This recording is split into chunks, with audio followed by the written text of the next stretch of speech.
Hello guys, welcome to my YouTube channel. কেমন আছো তোমরা? তো এখন আমরা কথা বলবো হচ্ছে রিসেন্টলি থিয়েটারে রিলিজ হওয়া সিনেমা, হলিউডের সিনেমা, যেটা নাম হচ্ছে আভতার ফায়ার অ্যান্ড অ্যাশ। যেটা আভতারের 3 নম্বর পার্ট, যেটা নিয়ে প্রচুর অ্যান্টিসিপেশন, প্রচুর এক্সাইটমেন্ট, প্রচুর এক্সাইটেড মানুষ। তো সেই ফিল্মটা ফাইনালি আমি এখন দুদিন পরে গিয়ে দেখলাম, মানে শুক্রবার শনিবার দেখা হয়নি, রবিবারে দেখেছি।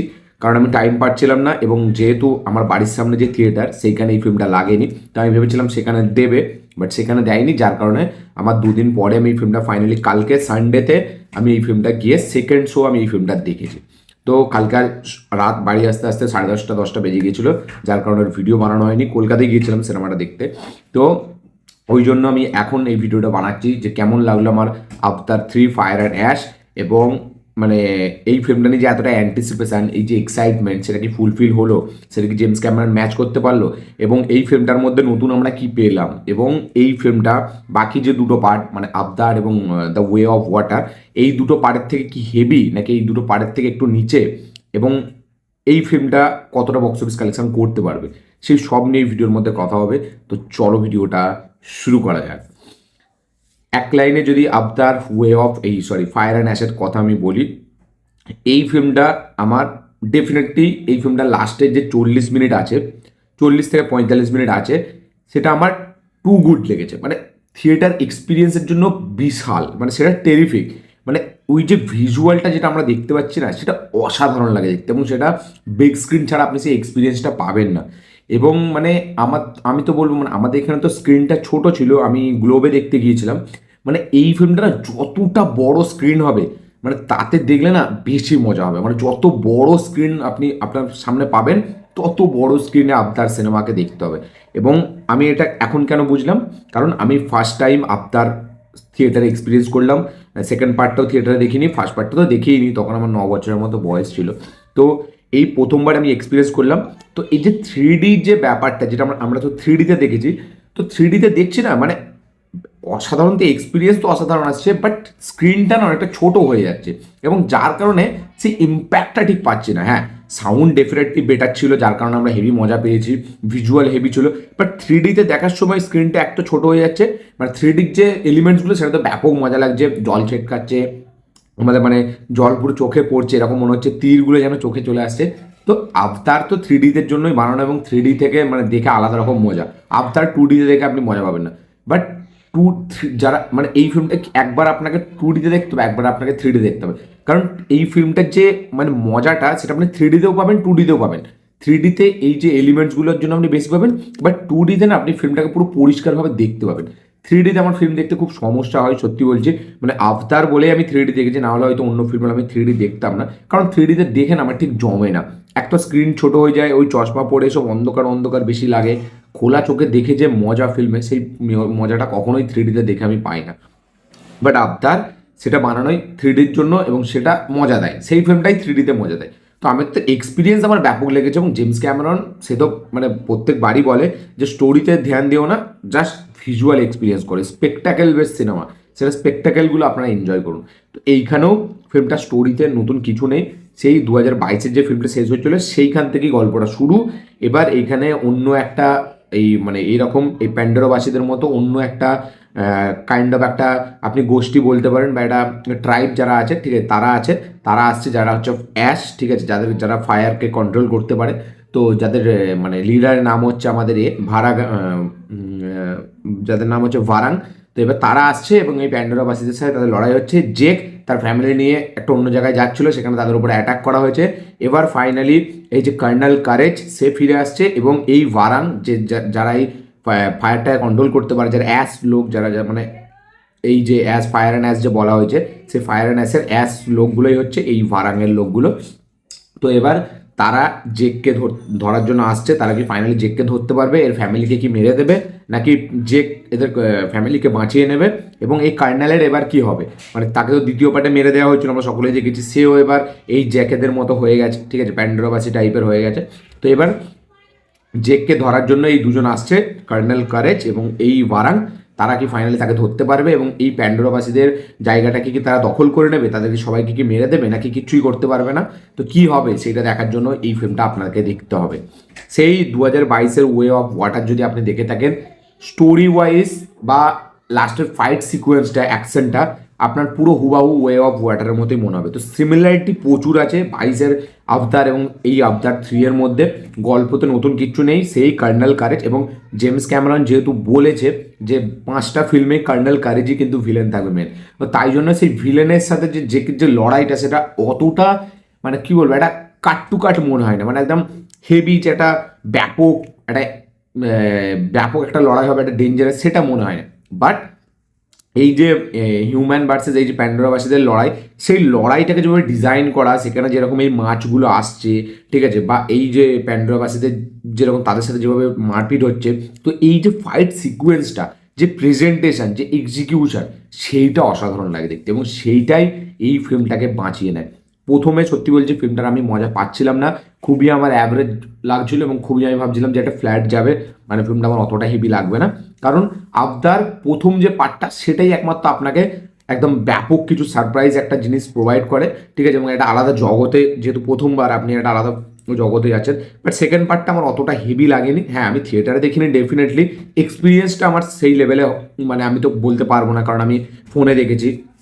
তো এক্সপিরিয়েন্স ওয়াইজ আবদার আমি না দেখলেও আমি বলবো যে এক্সপিরিয়েন্স ওয়াইজ আবদারের কাছে কোনো ফিল্ম নেই, মানে আলাদাই এক্সপিরিয়েন্স দেয় ভাই, মানে অন্যরকম। আবদার, অ্যাভেঞ্জার্স, এগুলো থিয়েটারের জন্যই ফিল্ম, মানে এই ফিল্মগুলো আপনি কখনোই ফোন বা টিভিতে দেখলে আপনি সেই এনজয় করতে পারবেন না। তো এক্সপিরিয়েন্স অনুযায়ী ডেফিনেটলি জেমস ক্যামেরনের সিনেমা, সেটা নিয়ে কোনো কথাই হবে না। বাট এইবারে 3 নম্বর পার্টে গল্পতে সেরকম কিছুই নতুন নেই, কোনো ইউনিক কিছু নেই। আমরা সেই একই জিনিস দেখছি, ওয়ে অফ ওয়াটার যেখানে শেষ হয়েছিল ঠিক সেইখান থেকে গল্পটা চালু হচ্ছে, এবং আবার রিপিটেটিভলি সেইখানেই মনে হচ্ছে গল্পটা শেষ হচ্ছে।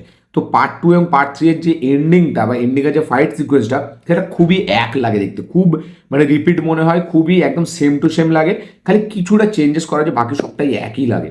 সেখানে খালি একজনের ডেথ হয়ে গেছিলো, এখানে কারোর ডেথ হয় না, সবই একই লাগে।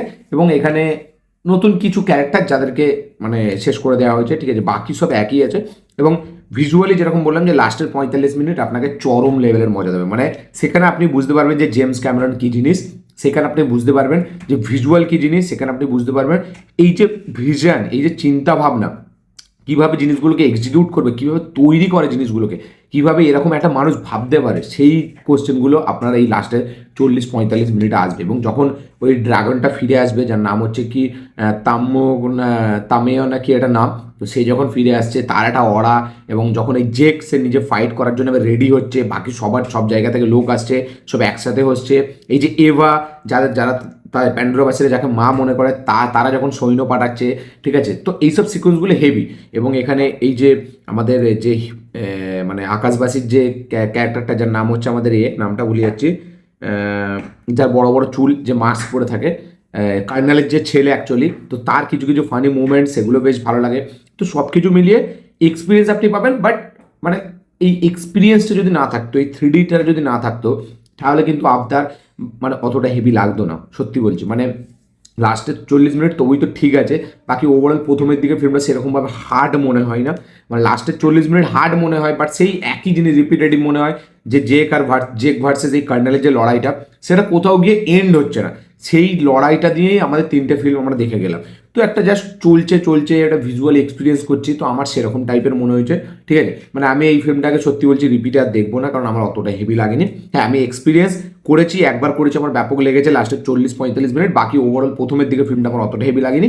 ওই অ্যাকশন সিকোয়েন্সগুলো যখন আসছে, অ্যাকশন সিকোয়েন্সগুলো কোনো ইম্প্যাক্ট সেই লেভেলে পড়ছে না, বাট তাও মজা লাগছে, দেখতে মজা লাগে। তো ওভারঅল সব কিছু মিলে আবতার 3 আমার একটা ভালো এক্সপিরিয়েন্স হয়েছে, থিয়েটার এক্সপিরিয়েন্স তো অসাধারণ হয়েছে, মানে সেটা তো বলতেই হবে না। But as a film wise যদি আমি দেখি, তাহলে আমার একটা ঠিকঠাক ফিল্ম মনে হয়েছে, একটা ডিসেন্ট ওয়াচ আমার মনে হয়েছে। বাট এক্সপিরিয়েন্স অনুযায়ী টেরিফিক, মানে মারাত্মক এক্সপিরিয়েন্স। বাট যেহেতু জেমস ক্যামেরন, বাট সেই একই গল্প, টিপিক্যাল জিনিস, যেগুলো আমরা রিপিটেটিভ মনে হচ্ছে, বা সেকেন্ড পার্ট থেকে নতুন কিছু নেই, গল্পের মধ্যে ইউনিক কিছু নেই, শুধু ওই ফায়ার অ্যান্ড অ্যাসিড যে ব্যাপারটা, এই যে অ্যাস পিপল, ঠিক আছে, তাদেরকেই নতুন লাগে, যারা ভারাং লিড করছে, যাদের ওই লাল, যাদের মাথাতে দুটো হয় পাখার মতো আছে, ওদেরকেই শুধু আপনারা নতুন পাবেন। এবং হ্যাঁ, ওরা একটু ডেঞ্জারাস, ওরা একটু মানে খতরনাক, ওরা একটু মায়াদায়নী, ওদের মধ্যে ওরা রুথলেস, সেটা দেখে মনে হয়। বাট ওদেরও এখন পুরোভাবে করেনি, যেহেতু এখন পরের পার্ট আসবে, তো ওদেরও একটা বাকি আছে, ওদের সাথে লড়াইটা মেন। বাট এই কার্নাল এবং জেকের যে লড়াইটা, সেটা এবার খুব রিপিটেটিভ মনে হয়ে যাচ্ছে, এবং নতুন কিছু নেই। এবং আর কি দেখাবে জেমস ক্যামেরন, মানে এত কিছু দেখিয়ে ফেলেছে, সে এতটা ইনোভেটিভ, সে মানে আবদার থেকেই এমন কিছু করে ফেলে যে তার বাইরে সে আর যেতে পারছে না, আর কি যাবে, ওই গল্পটাকে ওই জন্য ওখানেই রেখে দিয়েছে। দেখা যাক পরবর্তীকালে পার্ট 4-এ আমরা নতুন কিছু দেখতে পাই নাকি। এবং স্ক্রিন প্লেটা প্রথমের দিকে খুব অ্যাভারেজ, খুব স্লো পেস চলতে থাকে, তারপরে লাস্টে মানে সেকেন্ড হাফটা যখন অ্যাকচুয়ালি চালু হয় তারপর থেকে ফিল্মটা মেন পেসে একটু আসে, এবং তখন থেকে ফিল্মটা একটু মানে মজা লাগে দেখতে, এবং তখন থেকে হেভি কিন্তু আপনাকে একটা আলাদা এক্সপিরিয়েন্স দেবে। এবং মানে আবতার 3D-তে দেখার জন্য আমি গিয়েছিলাম, এবং 3D-তে দেখেছি, আমি ফার্স্ট টাইম দেখেছি, আমার কিন্তু পয়সা উসুল, মানে টিকিটের প্রাইস আমার কিছু মনে হয়নি, যেহেতু আমি এক্সপিরিয়েন্সটা ব্যাপক পেয়েছি। বাট অ্যাজ এ ফিল্ম যদি আমি বলি তাহলে কিন্তু আমার অতটা হেভি লাগেনি আবতার, বাট একটা ডিসেন্ট টু ওয়াচ ফিল্ম মনে হয়েছে। তো এই ছিল আমার রিয়াকশান। এবং হয়তো আমার তাও মনে হতো না, যেহেতু আমি ফার্স্ট টাইম দেখেছি আবদার মানে থিয়েটারে 3D-তে, তাই জন্য হয়তো আরও বেটার লেগে, যদি আমি প্রথম থেকে দেখতাম তাহলে হয়তো অতটা বেটার লাগতো না, কারণ অনেকটা রিপিটেটিভ মনে হয়ে যেত। বাট তাও আপনি আবদার যতবারই 3D-তে দেখবেন আপনার মজা লাগবে, but as a film wise আমার ভালো লাগেনি, যার কারণে আমি এই ফিল্মটাকে আর প্রেফার করবো না সেকেন্ড টাইম।